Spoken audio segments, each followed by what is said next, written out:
I've been thinking about this. How many armies on the face of the earth have been trained not to kill civilians? As a matter of fact, has our army been trained not to kill civilians? I'm just curious, because I don't know how many civilians died in Afghanistan. Our media wasn't keeping count of that. I don't know how many civilians died in the Korean War, in the Vietnam War. I just don't know. I don't think Churchill gave a damn about how many civilians died when he was trying to defend his country. I know Franklin Roosevelt didn't give a damn, and I sure know Harry Truman didn't give a damn. And so it's very strange. We have a country in Israel that is the only country with a military, to my knowledge, that is trained not to kill civilians.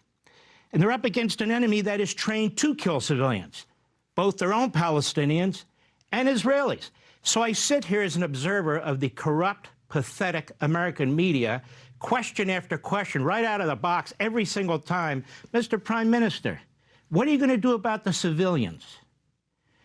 So, Mr. Prime Minister, I want to welcome you to the program, and I want to ask you a different question.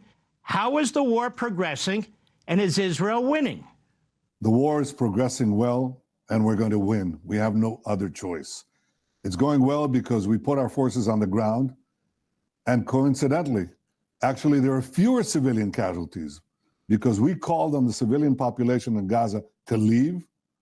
Hamas tried to stop them at gunpoint, actually using gunfire to prevent them from leaving the zones of battle, but they left. And so the number of civilians is actually, those that are killed is going down. The number of terrorists is going up. We're destroying their infrastructure, their command posts, their rockets, their underground tunnels, and we're going to win because we have to win. This is a battle of the forces of civilization against the forces of barbarism. And if barbarism wins in our part of the world, Europe will be next, and America will be next, because the axis of terror of Iran, Hamas, Hezbollah, the Houthis, and their other minions will imperil the Middle East and then spread their barbarism to the entire world. Israel is fighting our war, but it's also fighting America's war. It's fighting your war, and our victory will be your victory. You know, Mr. Prime Minister, people have very short memories. We went to war in Afghanistan to fight the same Islamist ideology after our people were slaughtered in New York in the Twin Towers. And we've been attacked scores of times before that by the same Islamist ideology, maybe carrying a different flag, it doesn't much matter, trying to create these caliphates all over the world.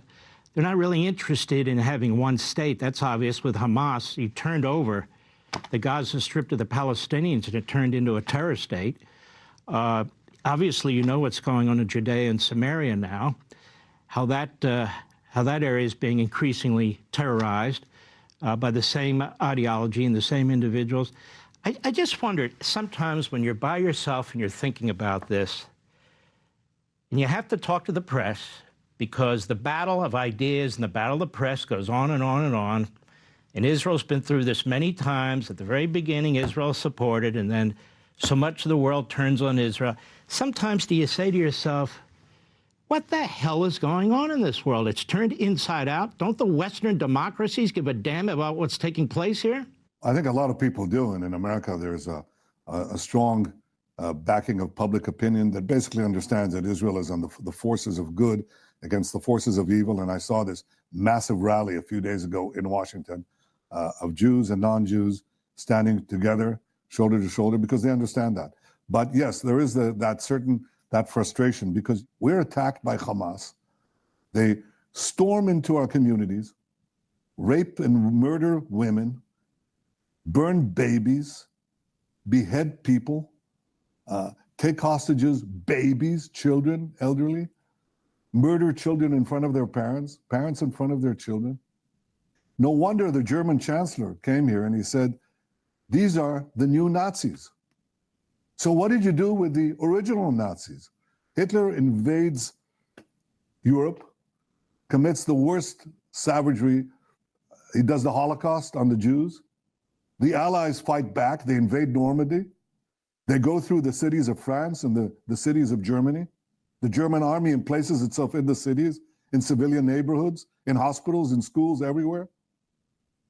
And of course, the Allies fight. They target the German army but there are also civilian casualties, a lot of them. Now, you know, what would have happened to history if at that point public opinion would say, in the democracies, oh God, what are you doing to the Nazis? What are you doing to the German population? That's not what they asked. They said what you said. How's the war progressing? History would have been catastrophic if we didn't keep our eye focused on who's to blame. Who was to blame? Who was to blame for these civilian casualties? The Allies or the Nazis? And now in many quarters in the democracies, they're saying Israel is to blame. The Allies are to blame, not the axis of terror, but the Allies for peace and for prosperity and for modernity against these barbarians who want to take us back to the Middle Ages, early Middle Ages, may I say. So we have to, this is a sign of moral bankruptcy. It's a sign of moral obfuscation. It's a sign of deep confusion at best. And we have to get the simple things straight. While Israel is doing everything in its power to keep civilians out of harm's way, Hamas is doing everything in its power to keep civilians in harm's way. Israel provides humanitarian safe zones, humanitarian quarters. Hamas prevents Gaza civilians from leaving the war zones. So it's not Hamas, it's not Israel, but Hamas that is responsible for what it's doing. It's using the civilian population as human shields. It is deliberately targeting and murdering civilians and deliberately hiding behind civilians. That's a double war crime. They're the ones responsible. They should be held blame and they should be held accountable, not Israel. Israel is fighting the just war, the right war of the democracies against the barbarians. You've spent most of your life as prime minister, as a cabinet member, as a party leader, as a scholar, warning about the terrorists, warning about the ideology, warning about Iran. It came to really a pinnacle when you came to the United States during the Obama administration and spoke to the entire Congress, the entire world, every American. And you said, Iran must not get a nuclear weapon. Now, it seems to me if you're concerned about citizens, innocent people, about babies in hospitals, you're concerned about all those things, which we are, then you will do everything humanly possible to ensure that Iran does not get a nuclear weapon. So my question to you, sir, is this. To the best of your knowledge, what exactly is being done to try and prevent Iran from getting a nuclear weapon, to your knowledge? Well, I'm not going to say everything in my knowledge, but I can say this, Mark, that the jury is still out. I mean, if we see what the Iranian axis is doing without nuclear weapons, the horrors it perpetrated on that October 7th, the wanton terrorism that is practicing not only in the Middle East, but in every continent around the world, including in North America and in South America. The terrible aggression that is perpetrating in every single zone in the world, and especially in our region. That's what it's doing without nuclear weapons. Now imagine what would happen if Iran had nuclear weapons and all its minions, all its proxies would know that they have a nuclear umbrella. It would be a different world and the entire world would be endangered. And of course, if Iran had nuclear weapons, they'd be able to use not only terrorist proxies, they'd be able to wield on you the threat of the greatest terror of them all, nuclear terrorism. They'd have ballistic missiles that could reach any city in the United States, and they'll hold you hostage. And therefore, the battle now that we're waging is a battle against Iran's axis of terror. And everybody wants to see who's going to win. If Israel wins, we all win. And if Israel doesn't win, then the axis emerges victorious. And that imperils our entire future. So this is not just Israel's war, it's your war. And we have to win this war, just as we had to win the battle against the Nazis. We had to win the battle against ISIS. We had to win the battle against Al-Qaeda. Everybody united, they understood. We cannot let this be obfuscated by Hamas propaganda and media obfuscation. We have to keep our moral clarity and our strategic clarity. We have to understand that we're fighting for our future. By the way, the future of the Palestinians as well as Israelis, the future of the Middle East, the future of the moderate Arab states, the future of the expansion of the historic Abraham Accords, a future of peace with Saudi Arabia.